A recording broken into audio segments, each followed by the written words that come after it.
नमस्कार साथियों, आज हम इस वीडियो के माध्यम से जानेंगे कि ट्रायल बैलेंस यानी तलपट क्या होता है और यह कैसे तैयार किया जाता है। वैसे तो ट्रायल बैलेंस व्यापारी द्वारा अपनी ज़रूरत के हिसाब से बनाया जाता है, परंतु ज़्यादातर यह वित्तीय वर्ष के अंत में बनाया जाता है। सबसे पहले हम समझते हैं कि ट्रायल बैलेंस क्या है। ठीक है, तो चलिए पहले हम जानते हैं कि ट्रायल बैलेंस होता क्या है। ट्रायल बैलेंस यानी व्हाट इज़ ट्रायल बैलेंस। हम सबको पहले से पता है कि लेखांकन यानी अकाउंटिंग का कार्य रोजनामचा यानी जर्नल से प्रारंभ किया जाता है। व्यवसाय में होने वाले प्रतिदिन के लेन देन की प्रविष्टि यानी जो ट्रांजैक्शन होते हैं उनको हम रोजनामचा यानी जर्नल में लिखते हैं। ठीक है, फिर रोजनामचा यानी जर्नल में आने वाले प्रत्येक पक्ष के लिए एक अलग खाता बनाया जाता है जिसे हम ट्रायल बैलेंस यानी तलपट अकाउंट कहते हैं। ठीक है, यदि ट्रायल बैलेंस के डेबिट और क्रेडिट के पक्ष का योग समान होता है तो व्यवसायी द्वारा यह मान लिया जाता है कि रोजनामचा से खाता बही में की गई खतौनी ठीक ठाक है, यानी जर्नल से लेजर में की गई पोस्टिंग बिल्कुल सही है। ठीक है, अगर आपको नहीं पता कि जर्नल से लेजर में पोस्टिंग कैसे करते हैं तो आगे आने वाली वीडियो में हम ज़रूर बताएंगे। अब हम ट्रायल बैलेंस को साधारण भाषा में समझने का प्रयास करते हैं। ट्रायल बैलेंस दो शब्दों में से मिलकर बना है, ट्रायल और बैलेंस। ट्रायल का मतलब होता है जांच, बैलेंस का मतलब होता है शेष। ठीक है, शेष जांच यानी खाता बही बनाने के पश्चात प्रत्येक पक्ष के खाता बही का शेष सही है या नहीं इसकी पुष्टि करने के लिए व्यवसायी द्वारा ट्रायल बैलेंस बनाया जाता है। ठीक है, लेजर बनाने के पश्चात यानी लेजर अकाउंट बनाने के पश्चात लेजर में जो हमने ट्रांजैक्शन किया वो ठीक ठाक है कि नहीं इसकी पुष्टि करने के लिए जो व्यवसायी होता है वह ट्रायल बैलेंस बनाता है। ठीक है, अब बात करते हैं कि तलपट बनाया कब जाता है। तलपट सामान्यतया ट्रायल बैलेंस वित्तीय वर्ष के अंत में बनाया जाता है, परंतु कभी कभी व्यवसायी के द्वारा खाता बही यानी लेजर में खोले गए खातों के शेष की जांच करने के लिए या वित्तीय वर्ष में कभी कभी बनाया जाता है। ठीक है, तलपट से व्यवसायी को होने वाले अब लाभों को देखते हैं। अब हम देखते हैं कि व्यवसायी तलपट को क्यों बनाता है। कोई एक जो व्यवसाय करता होता है वह तलपट अकाउंट को बनाता क्यों है, तथा किसी व्यवसायी को तलपट से लाभ क्या होता है।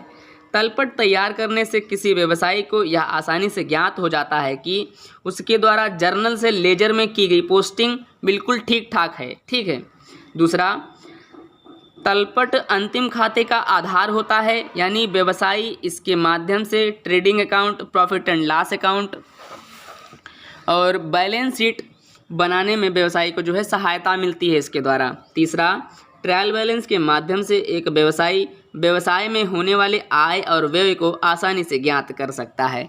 ठीक है, ट्रायल बैलेंस का हमने एक नमूना लिया है जो इस प्रकार है, उसमें आने वाली मदों को भी हमने लिया है, आप देख सकते हैं।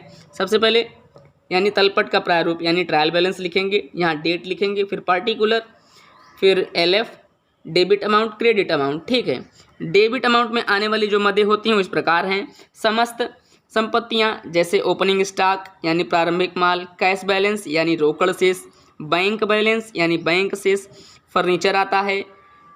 आप नीचे नीचे लिखेंगे, हमने जगह जो है बचाने के लिए ऐसा लिखा, फर्नीचर है, बिल्डिंग है, लैंड है, फिर इन्वेस्टमेंट, डेबिटर, मशीन, बिल्स रिसेवेबल। ठीक है, ये सभी जो हैं डेबिट पक्ष में आते हैं।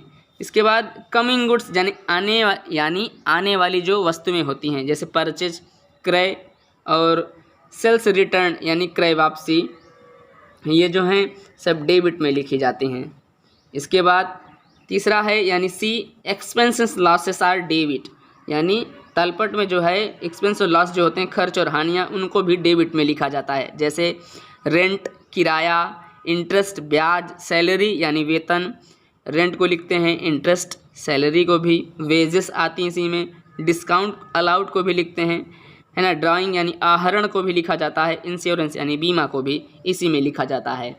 ट्रायल बैलेंस के डेबिट अमाउंट में इन सभी मदों को लिखा जाता है। ठीक है, अब हम बात करते हैं ट्रायल बैलेंस के क्रेडिट मदों में क्या क्या चीज़ें आती हैं। तो क्रेडिट मद में जो है लायबिलिटी आती है यानी दायित्व को लिखा जाता है। ट्रायल बैलेंस में लायबिलिटी यानी दायित्व को लिखा जाता है। तो चलिए देखते हैं कौन कौन से वो दायित्व हैं। सबसे पहले उसी तरीके से मैं खाका बना बनाया होता है, उसी में नीचे लिखेंगे कैपिटल, फिर क्रेडिटर, फिर लोन, फिर बिल पेएबल जो होता है, ये सभी जो है क्रेडिट अमाउंट में आते हैं। फिर बी नंबर यानी गोइंग गुड्स यानी जो जा रही हों हमसे, इसे सेल्स विक्रय, परचेज रिटर्न यानी क्रय वापसी, जो हमने हमारे पास से जो चीज़ें जा रही हैं उनको भी हम क्रेडिट अमाउंट में लिखते हैं। सी यानी तीसरा income and gains are credit, है ना। एक्सपेंसेस लॉसेस आर डेबिट होता है और income and gains are credit होता है ट्रायल बैलेंस में। इंटरेस्ट रिसीव्ड होता है, उसे हम क्रेडिट अमाउंट में लिखते हैं। इंटरेस्ट एंड इन्वेस्टमेंट, इसको भी क्रेडिट साइड लिखते हैं। रेंट रिसीव, इसको भी। डिस्काउंट रिसीव, कमीशन रिसीव, इन सभी को हम क्रेडिट साइड लिखते हैं और फिर पूरा योग निकाल लेते हैं। ठीक है, अब हम आगे देखते हैं। सामान्यतया तलपट में 4 खाने होते हैं। तलपट का पहला खाता विवरण का होता है। जब हम रोजनामचा यानी जर्नल से प्रत्येक पक्ष के लिए अलग अलग लेजर खोलते हैं तो इस प्रत्येक पक्ष के खाते का नाम विवरण में लिखा जाता है। ठीक है, जो वो इस प्रकार है, जैसे LF होता है जो खाता पृष्ठ संख्या होती है। तलपट का दूसरा खाना खाता संख्या यानी लेजर फोलियो नंबर होता है। इस खाने में वो खाता पृष्ठ संख्या लिखी जाती है जिस पृष्ठ से खाता लिया गया होता है, ठीक, या लिखा गया हो जिस पृष्ठ में, उस चीज़ को होता है। फिर दूसरा हो गया तीसरा डेबिट अमाउंट। यदि किसी पक्ष के खाता बही के खातों का शेष डेबिट है तो उस शेष को तलपट में नामे राशि यानी डेबिट वाले खाते में लिखा जाएगा। ठीक है, चौथा जमा राशि, यह तलपट का चौथा खाना होता है। यानी किसी खाते यानी लेजर का शेष क्रेडिट है तो उस शेष को तलपट में क्रेडिट अमाउंट वाले खाने में लिखा जाता है। ठीक है,